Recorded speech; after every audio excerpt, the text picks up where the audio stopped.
حضرت عائشہ ذرا فرماتی ہیں ایک چاند، دوسرا چاند، تیسرا چاند، یعنی 2 ماہ گزر جاتے تھے ہمارے گھروں میں آگ نہیں جلا کرتی تھی. ہائے ہائے، گزارا کیسے ہوتا تھا کہ کھجور کھا لیتے تھے، پانی پی لیتے تھے.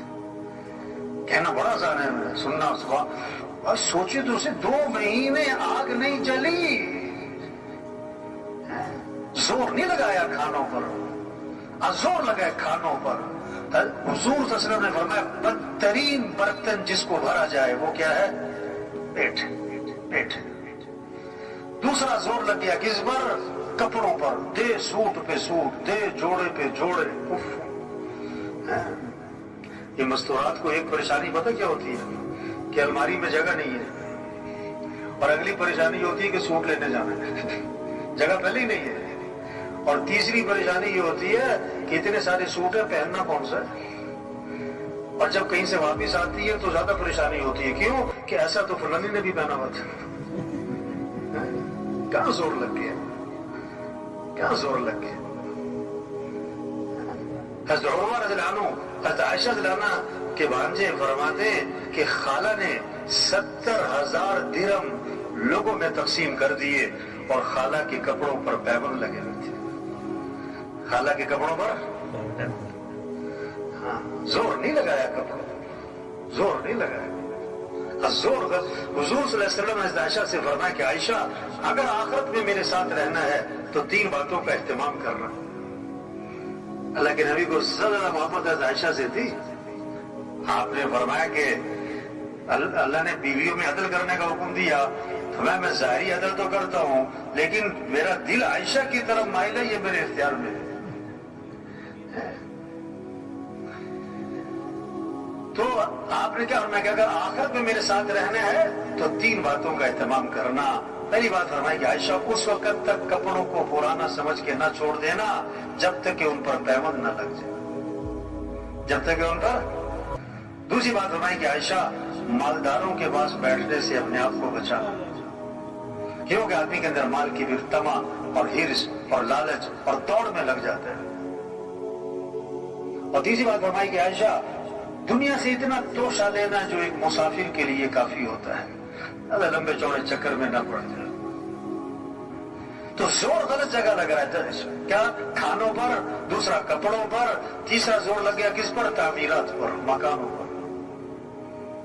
آپ صلی اللہ علیہ وسلم نے فرمایا کہ جب آدمی کے مال میں برکت نہیں رہا کرتی تو تعمیرات پر لگا کرتا ہے. اذا لم یبارک فی مال العبد یجعلہ فی الماء والطین. جب برکت نہیں تو تعمیرات پہ مال لگتا ہے. قیامت کی نشانی بتائی، یتطاولون فی البنیان، اونچی اونچی عمارتیں، بڑے بڑے پلازے، یہ قیامت کی نشانی. ایک صحابی نے ذرا اونچا مکان بنا لیا، حضور صلی اللہ علیہ وسلم نے ان کے سلام کا جواب نہیں دیا. فرمایا یہ کس کا ہے، یہ مکان کس کا ہے؟ کہ جی فلاں کا ہے. آپ خاموش ہو گئے. اور حدیث کے الفاظ ہیں فحملها فی نفسہ، لیکن آپ نے اس بات کو اپنے دل میں رکھا کہ اچھا ایسے مکان بنانے شروع کیے. کچھ دنوں بعد وہ صاحب خانہ حاضر خدمت ہوئے، آپ کو سلام کیا، فاعرض عنہ، آپ نے اعراض فرمایا. پھر سلام کیا، پھر اعراض فرمایا. صحابہ سے پوچھا حضور میرے سلام کا جواب نہیں دے رہے. بتایا کہ تمہارے گھر کے پاس سے گزرے تھے، پوچھ رہے تھے کس کا ہے. سمجھ گئے کہ اللہ کے نبی کو میرا گھر پسند نہیں آیا. فہدمها حتی سواها بالارض، گرا دیا حتیٰ کہ زمین کے برابر کر دی. دوبارہ آپ کا گزر ہوا، فرمایا ما فعلت القبہ، وہ قبہ نما مکان تھا کیا بنا؟ تو صحابہ نے آپ کو ساری بات سنائی. اس پر آپ نے فرمایا کل بناء وبال على صاحبه الا مالا. ہر تعمیر کرنے والے پر وبال کا باعث بنے گی سوائے اس تعمیر کی جو ضرورت کی ہو، سوائے اس تعمیر کی جو ضرورت کی ہو. تو زور غلط جگہ لگ گیا نا، کھانوں پر، کپڑوں پر، مکان پر. اور چوتھا زور لگ گیا شادیوں پر. کس پر زور لگا ہے؟ 2 سال تیاری، 3 سال تیاری. یہ بھی ہونا چاہیے. شادی کے موقع میں ایک فہرست بناتے ہیں لوگ، یہ بھی کرنا ہے، یہ بھی کرنا ہے، یہ بھی ہونا ہے، یوں بھی کرنا ہے، وہ بھی کرنا ہے. ان سے پوچھو کہ یہ سب کچھ کیوں کرنا ہے؟ ان کا جواب پتہ کیا ہوتا ہے؟ کہ یہ سب کچھ کرنا پڑتا ہے. یہ جواب ہے. نہ گزر نہ پاؤں، ان سے پوچھو یہ سب کچھ کیوں کرنا پڑتا ہے، تو اس کا بہت خوبصورت جواب دیتے ہیں، آپ کو پتہ نہیں ہے کرنا پڑتا ہے، آپ کو پتہ نہیں ہے کرنا پڑتا ہے۔ شریعت کا مزاج شادی سادی، سستی، آسان، جلدی۔ اللہ کے نبی نے فرمایا برکت والا نکاح وہ ہے جس میں کم سے کم مشقت ہو، کم سے کم خرچ ہو۔ شادی میں دو چیزیں، نکاح اور ولیمہ۔ نکاح کے لیے بہتر ہے مسجد میں ہو، اور ولیمہ حضور صلی اللہ علیہ وسلم کا ہوا، آپ نے صحابہ کو کھجوریں کھلائیں اور ولیمہ ہو گیا۔ اور ایک ولیمہ اللہ کے نبی کا تھا، آپ نے سارے مدینہ منورہ کو کھانا کھلایا۔ اگر کسی نے زور دکھانا ہے تو ولیمے میں بلاؤ سب کو، سارے خاندان کو، سارے علاقے والوں کو کھانا کھلاؤ، لیکن ایک بات آپ نے فرمائی، بدترین ولیمہ ہے جس میں مالداروں کو بلایا جائے اور غریبوں کو نہ بلایا جائے۔ زور غلط جگہ لگ گیا شادیوں میں۔ پانچواں زور لگ گیا کس پر؟ سواریوں پر۔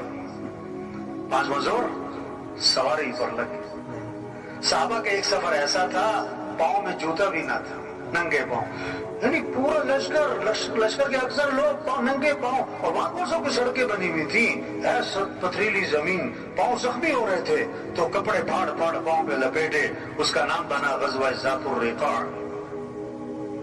تبلیغ کیا ہے؟ اجتماع کس لیے بھائی؟ ہم اپنی حیثیت کو پہچانیں، اپنے کام کو، ذمہ داری کو، زندگی کے مقصد کو، صلاحیت کہاں لگانی ہے۔ یہ 5 ضرورتیں ہیں، اس کو سادگی پر لائیں۔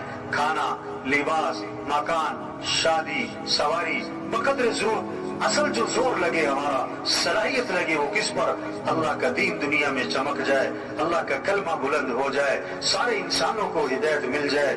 ہم مسلمان ہیں، مسلمان، اور اسلام چمکے گا تو مسلمان چمکے گا۔ اسلام کو عزت ملے گی تو مسلمان کو عزت ملے گی۔ ہم دکاندار بعد میں، زمیندار بعد میں، افسر بعد میں، وکیل جج بعد میں، ایس پی صاحب ایم پی صاحب بعد میں، پہلے ہم مسلمان ہیں۔ اور وزیر اعظم ہونا بڑی بات نہیں ہے، مسلمان ہونا یہ بڑی بات ہے۔